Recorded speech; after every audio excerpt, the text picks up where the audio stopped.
श्रद्धेय बाबूजी ने इन बातों को समझा कि जो हमारे पूरे सनातनियों के आदर्श हैं, जिन आक्रांताओं की वजह से उनका एक मंदिर खंडित हो गया था, हम सभी जानते हैं। और मंदिर खंडित होने के पश्चात हम सभी सनातनियों की आस्था कहीं न कहीं बुझा गई थी। एक बहुत लंबी लड़ाई, लगभग 500 सालों से हमारे सनातनी भाई उसके पुनः निर्माण के लिए लड़ रहे थे। ये आग सभी सनातनियों के दिल में सुलग रही थी। श्रद्धेय बाबूजी ने उस आग को प्रचंड किया और उस प्रचंडता की आग में जो मलबा था वो सब ध्वस्त हुआ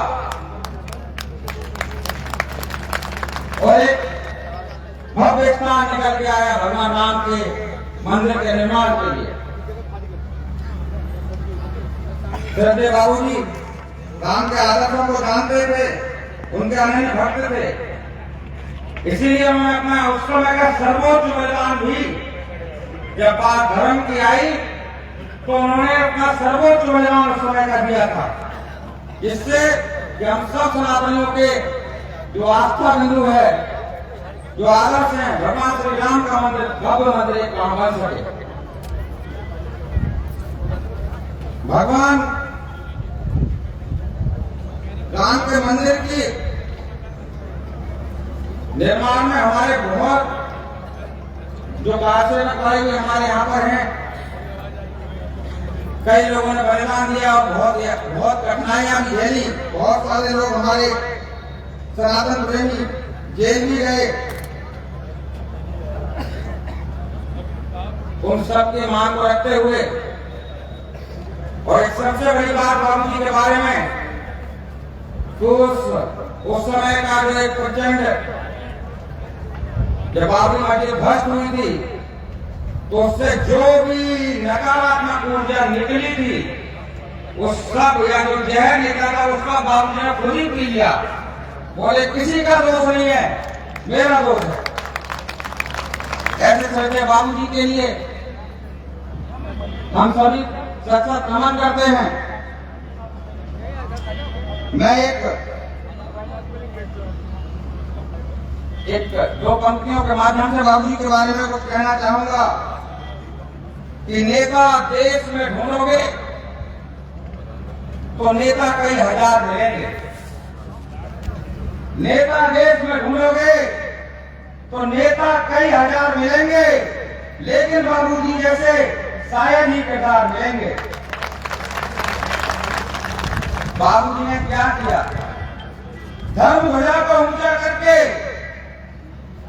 धर्म ध्वजा को ऊंचा करके काम बड़ा कर डाले वो। उन्होंने जब धर्म की बात आई तो धर्म को ऊपर रखा। राजनीति आप समझते हैं कितना बड़ा पद था और उसके लिए लोग कितना बड़ा संघर्ष था वहां तक पहुंचने के लिए, उसकी भी परवाह नहीं थी। तो धर्म ध्वजा को ऊंचा करके काम बड़ा कर डाले वो, इस दुनिया की राजनीति में नाम बड़ा कर डाले वो। एक नया इतिहास बनाकर, हम सब जानते हैं उस समय को, एक नया इतिहास बनाकर साहब दिखा दिया सबको और सत्य सनातन की ताकत लड़ना सिखा दिया सबको। जो हम नहीं लड़ते थे वो लड़ाई और आगे चली, चाहे वो विधान में थी, यहाँ पर भी उलझी हुई थी। उस लड़ाई को हम सबने जीता और हमारे यशस्वी मुख्यमंत्री माननीय आज योगी आदित्यनाथ जी की अगुवाई में पिछले वर्ष एक भव्य मंदिर का निर्माण हुआ। हम सभी राम भक्तों की तरफ से मैं उनको भी इस बात का धन्यवाद देना चाहता हूं कि हमारी आक्रांताओं की वजह से जो आस्था मुरझा गई थी, उस आस्था को हरित करने का काम हमारे बहुत अग्रणी सनातनीय बंधुओं ने, हमारे यशस्वी मुख्यमंत्री और प्रधानमंत्री योगी आदित्यनाथ जी की अगुवाई में भव्य मंदिर का निर्माण किया। इस एक मंदिर के निर्माण के बारे में एक दो पंक्तियां और कहूंगा कि हिंदुओं पे चले विस्फाण याद आएंगे, हिंदुओं पे चले विस्फाण याद आएंगे, गोलियों से छलनी हुए प्राण याद आएंगे, और जब भी दर्शन करेंगे हम राम जी के, हमको बाबू जी का न्याय याद आएंगे।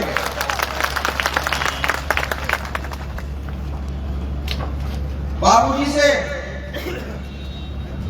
मैं, चूंकि यहाँ के आप सब लोग जानते हैं, मैं यही एक गांव से बहुत बेसिक परिवार से आता हूँ। एक कुछ अलग रास्ता बनाने का, धरती माँ के और समाज की दूसरी तरह से सेवा करने का एक संकल्प लिया था मैंने कि समाज में कुछ अंधेरों से मैं भी लड़ता हूँ, ऐसा एक प्रयास था। तो यहाँ मैं हमारे बरेली के सांसद माननीय श्री छत्रपाल गंगवार जी हमारे बीच पधार चुके हैं, मैं उनका बहुत बहुत स्वागत अभिनंदन करता हूं।